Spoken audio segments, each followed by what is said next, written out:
Hi everyone, and welcome to your fifth and final stop on the virtual farm tours. Today we are at One Fine Acre Farm in Zebulon with Miss Maureen Brown, who is going to teach us about goats and what they eat today. This is a mixed grain feed that we feed twice a day to the goats.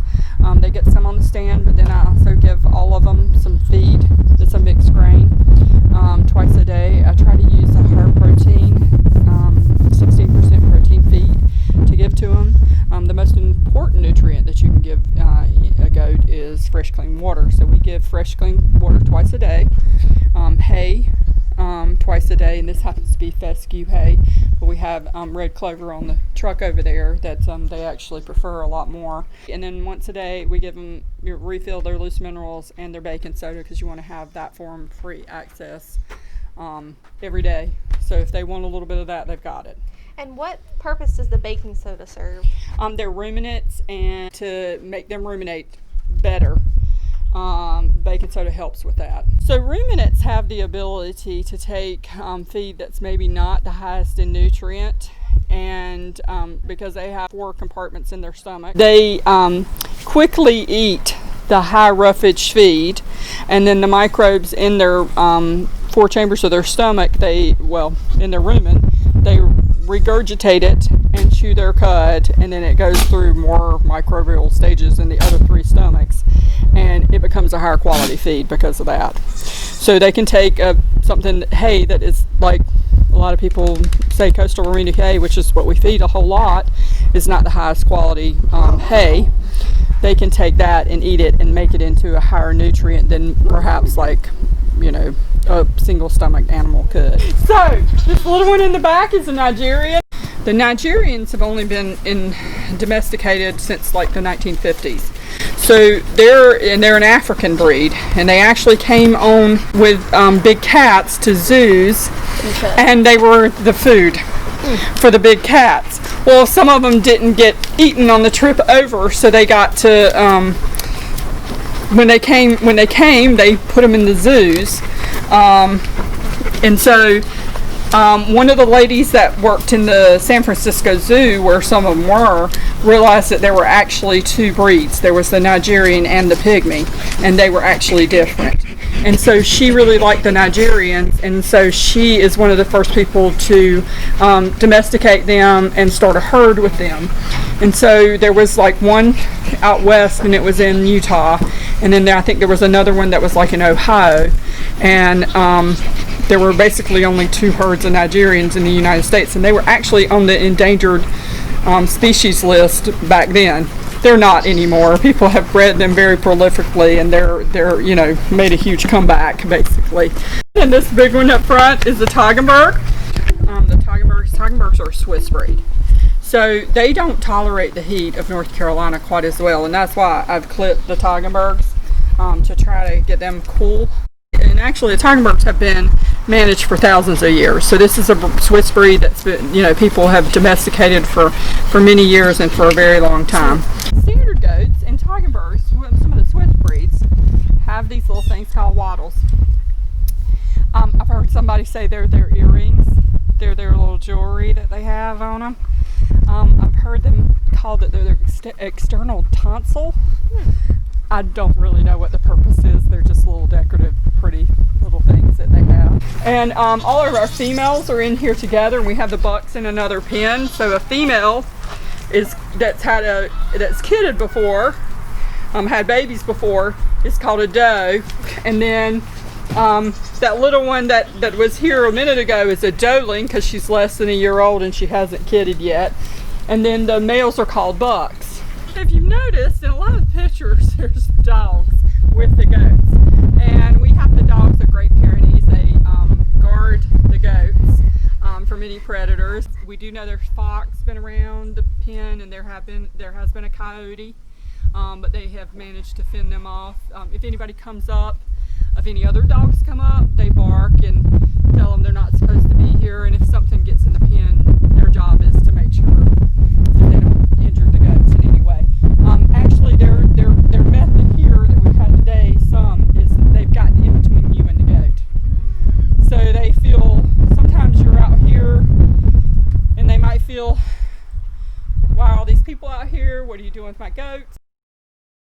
So this doe is in milk. So she's got a nice full udder back here.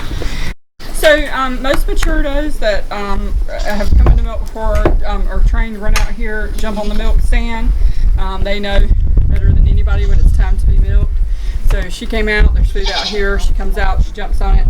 I sit down and I have a disinfectant, chlorhexidine, that I have in a little squirt bottle, and I spray it on her teats, and we wipe it off.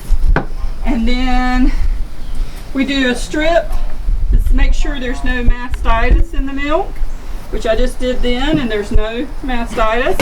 And so then I'll just sit here and milk her. And she's a mature goat, and this is her 4th freshening.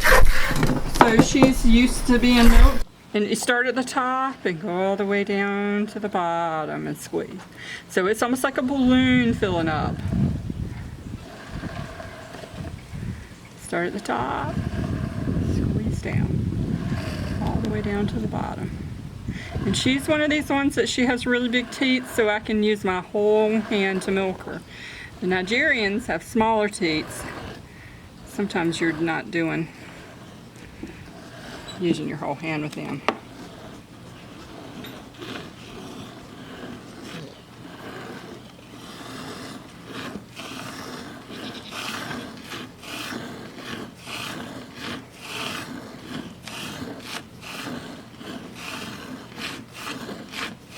It's really a nice one to milk.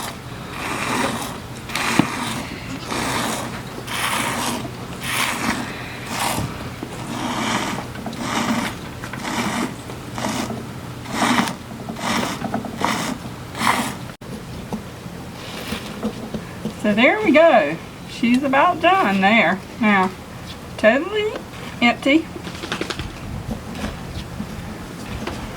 So, yeah. This is our goat named Breezy. She's going to be our model for today, and I'm going to give you guys a guideline of her digestive tract. So Breezy is a ruminant animal, meaning she has the same digestive system that we do, except when you get to her stomach, it has 4 different compartments, whereas our stomach only has 1.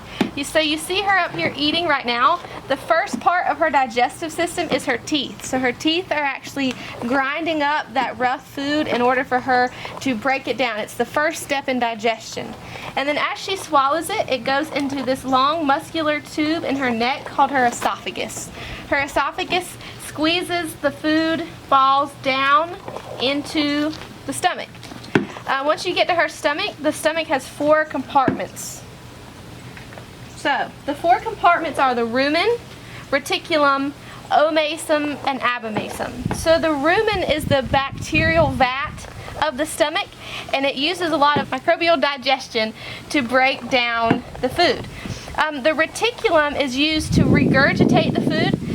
So as we saw previously in the video, goats and other ruminants can regurgitate their food and chew it again for further digestion, which is done partly in the reticulum.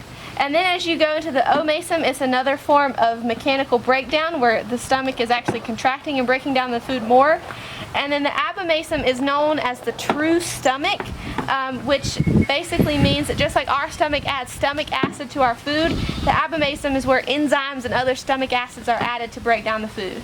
And then after it goes through that 4-compartment stomach, it goes into the small intestine, where all of the nutrients are absorbed from the food to go back into the body for a healthy body. And then it goes into the large intestine where the moisture is taken out, and then it exits out of the rear. Thank you guys for attending our last stop on our virtual farm tour. If you registered for the activity packet, you're going to find a sheet in your packet that talks about the cow digestive tract. Cows and goats are in the same digestion family. They're all ruminants. So this is the same digestive tract that our goat has inside of her. And you'll also find a sheet that has the different parts of the ruminant digestion system and their definitions. So you can cut those up and see if you can use your knowledge from this video and from other sources to match the parts to their definition. So thank you, Maureen, for giving us a tour of your goat farm, and I hope you enjoyed your final stop on the virtual tour. I hope you've had a good time throughout these 5 videos, and we hope to see you back for more videos in the future.